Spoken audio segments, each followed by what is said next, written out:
રજૂ કરવાના છે. તે માત્ર એક નાટક નથી, પરંતુ એક સંદેશ છે. માતા પિતા અને ગુરુના મહત્વને સમજાવવાનો સુંદર પ્રયાસ છે. માહિતી માત્ર મોબાઈલ આપી શકે તેમ નથી, પરંતુ માર્ગદર્શન તો માત્ર ગુરુ જ આપી શકે છે. આ જ અંતર્ગત એક સરસ મજાનું નાટક પ્રાથમિક વિભાગના બાળકો લઈને આવી રહ્યા છે. શ્રી એસડી કાપડિયા હાઈસ્કૂલમાં વિશેષ ચાલી રહી છે. બધા વિદ્યાર્થીઓ ધીંગામસ્તી કરતા ગોષ્ઠી કરી રહ્યા છે. ચાલો આપણે પણ આ દ્રશ્યને નિહાળીએ. સાંભળો સાંભળો, આજે આપણી શાળામાં ગુરુ પૂર્ણિમાની ઉજવણી થવાની છે. આજકાલ તો ગૂગલ બધું જ શીખવી શકે છે, તો ગુરુની શી જરૂર? હા, તમારી ગુરુજનો તો ક્લાસમાં આવીને ભણાવે અને પછી હોમવર્ક આપી દે, એમાં શું? અરે આજના જમાનામાં તો ગૂગલ, ચેટ જીપીટી પણ છે. એક સેકન્ડમાં જવાબ મળી જાય. એટલે તો હવે ભણવાની શી જરૂર?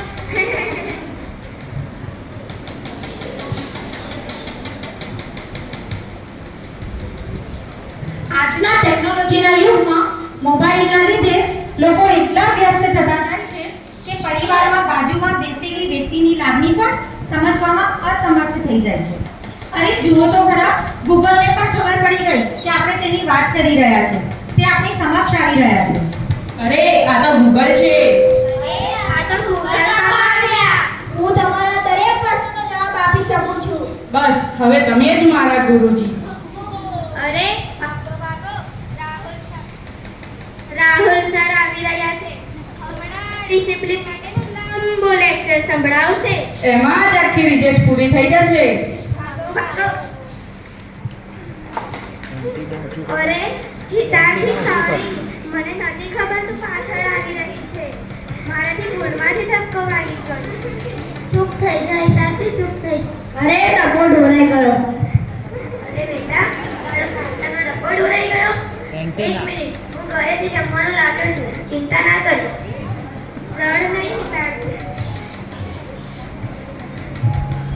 કેન્ટીના પાછળથી ઊંચું કર. લે બેટા, શાંતિથી જમી લે, હવે રડીશ નહીં. Thank you very much sir. વિદ્યાર્થીનો ડબ્બો ઢોળાઈ ગયો, પણ શિક્ષકનું હૃદય નહીં. ગુરુએ પોતાની ભૂખ ભૂલી વિદ્યાર્થીને જમાડી લીધી, કારણ કે ગુરુ માટે વિદ્યાર્થીનું સ્મિત જ સૌથી મોટું ભોજન છે. હું ગૂગલ છું.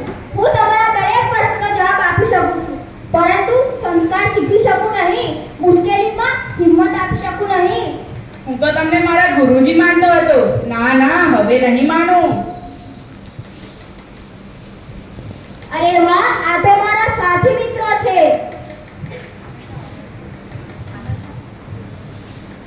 હું ફેસબુક છું. હું બધાને લાઈક્સ આપું છું, ફોલોવર્સ આપું છું, અને ખભા પર હાથ મૂકીને ચાલી શકાય તેવા મિત્રો આપતો નથી.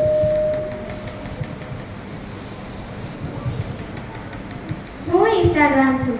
હું તમને ઘણી બધી રીલ્સ આપીને વ્યસ્ત રાખું છું, પણ તમારી આંખોને થતું નુકસાન કે વિચારો સાથે મારા કોઈ જ લેવા દેવા નથી, કારણ કે દરેક વખતે માહિતી સાચી જ હોય તે જરૂરી નથી. હું છું ચેટજીપીટી. હું તમારા દરેક પ્રશ્નના સાચા જવાબ આપી શકું છું, પરંતુ જીવન જીવવાનો સાચો રસ્તો બતાવી શકતો નથી. તમે મને કહેશો કે સ્કૂલે જવાના 10 ફાયદા, તો હું તમને તે બતાવીશ. તમે કહેશો કે સ્કૂલે જવાના 10 ગેરફાયદા, તો પણ હું તમને બતાવીશ, પરંતુ જીવન જીવવાની યોગ્ય દિશા બતાવી શકું નહીં. હવે તમે બધા એક સાથે ઉભા રહો. હવે હું તમને એક પ્રશ્ન પૂછું છું, તમે એનો જવાબ આપો. સાચું અને સરળ વચ્ચે તમે શું પસંદ કરશો? જો તમે બધા ચૂપ થઈ ગયા ને, આનો જવાબ કોઈ સર્ચ એન્જિન નહીં આપી શકે. આનો જવાબ માત્ર જીવનનો અનુભવ કરનાર ગુરુ જ આપી શકે છે.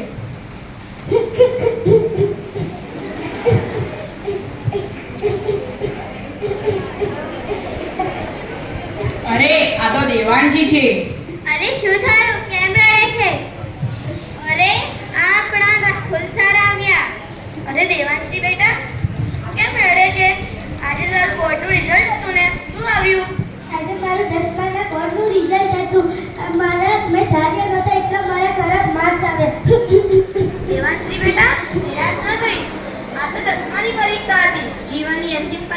નથી, હજી તો જીવનની ઘણી બધી કસોટી પાર પાડવાની છે. તારા માતા પિતા એ તારા પ્રથમ ગુરુ છે. તું એમની પાસે જા.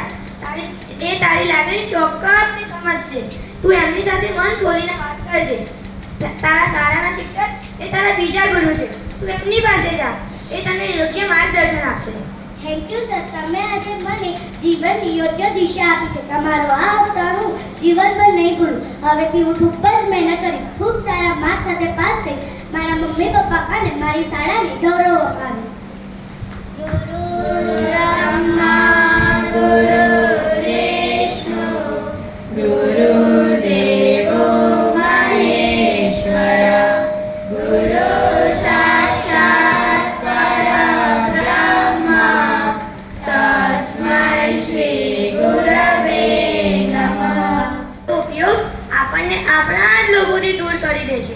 સોશિયલ મીડિયા પર તમને હજારો મિત્રો મળશે, પણ સાચો સ્નેહ, સંસ્કાર અને જીવન જીવવાની સાચી દિશા તો માત્ર માતા પિતા અને ગુરુ જ આપી શકે છે.